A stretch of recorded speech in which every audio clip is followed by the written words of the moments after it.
Nous sommes place de la République. Ici, il y a une manifestation anti-corruption suite aux événements Penelope Gate, AXA Gate, Le Pen Gate. C'est ce ras-le-bol permanent d'affaires qui sortent en permanence, qui ne sont jamais jugées et qui ne vont jamais au bout. Et on arrive dans un système où en fait tout le monde est là, on revote toujours pour les mêmes, les Français revotent toujours pour les mêmes personnes et on arrive toujours au même problème. Année après année, élection après élection. Claude Guéant a été condamné en appel à 2 ans de prison avec sursis pour avoir perçu des primes en liquide. C'est-à-dire qu'il ne mettra jamais le pied en prison. Bonjour. Je crois qu'on a tous été ulcérés, choqués par cette affaire de la famille Fillon.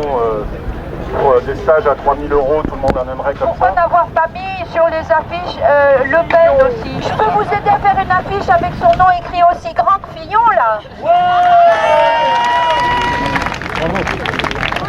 À mon sens, les politiques doivent travailler pour l'intérêt collectif.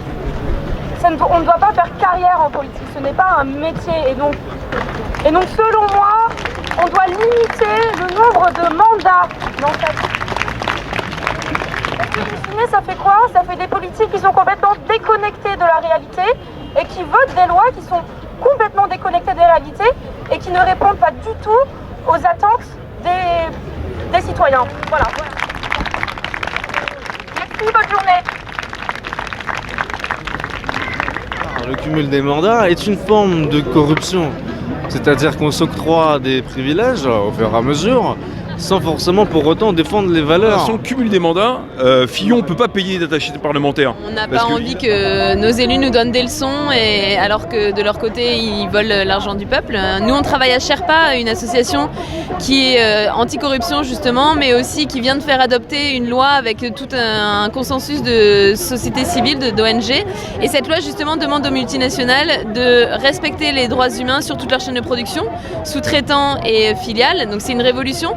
Sauf qu'en fait, on craint qu'une fois encore, le pouvoir économique, qui là est en fait personnalisé dans le Conseil constitutionnel, censure cette loi. On essaye de mobiliser aussi les gens pour dire au Conseil constitutionnel de prendre ses responsabilités et de ne pas se laisser influencer par le MEDEF. Il serait peut-être temps qu'on écoute un peu le peuple et qu'on se bouge tous ensemble, mais aussi qu'on s'aime, parce que je pense que si on aime notre peuple, on ne le vole pas, on ne le viole pas. Et je pense que s'il y avait un peu plus d'amour, un peu plus de respect entre les uns et les autres, et qu'on arrêtait d'être égoïste et centré sur notre salaire ou centré sur nos besoins personnels et qu'on décidait de se donner la main tous ensemble, on pourrait créer un rassemblement beaucoup plus important que celui qui est là.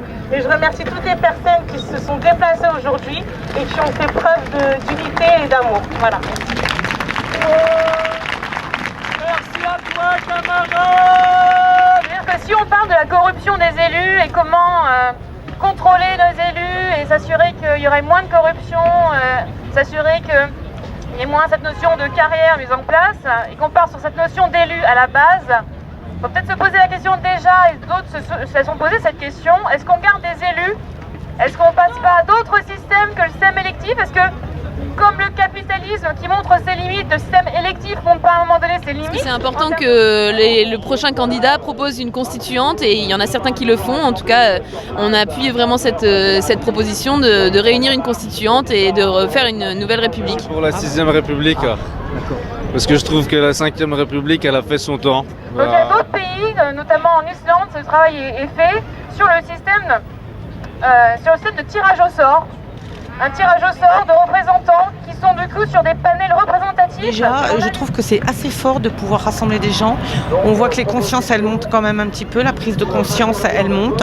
Donc ça, déjà, c'est un gros pas en avant. D'exchanger nos points de vue sur telle ou telle chose. On est, comme on l'a dit tout à l'heure, c'est pas quelque chose spécifiquement de gauche ou de droite. C'est important aussi de pouvoir partager nos idées, nos points de vue sur la politique. Je pense qu'on se réunit tous sur un point. On est contre la corruption. Non, mais là, c'est vraiment, faut faire quelque chose au moment des élections, quoi. Soit on brûle tous notre carte électorale devant l'Elysée, soit on fait un truc. Moi, je suis pas pour la violence. Faut qu'on montre au gouvernement qu'on n'est pas content et qu'on n'est pas dupe, et que de plus en plus on en a marre et qu'ils réussiront pas à nous diviser.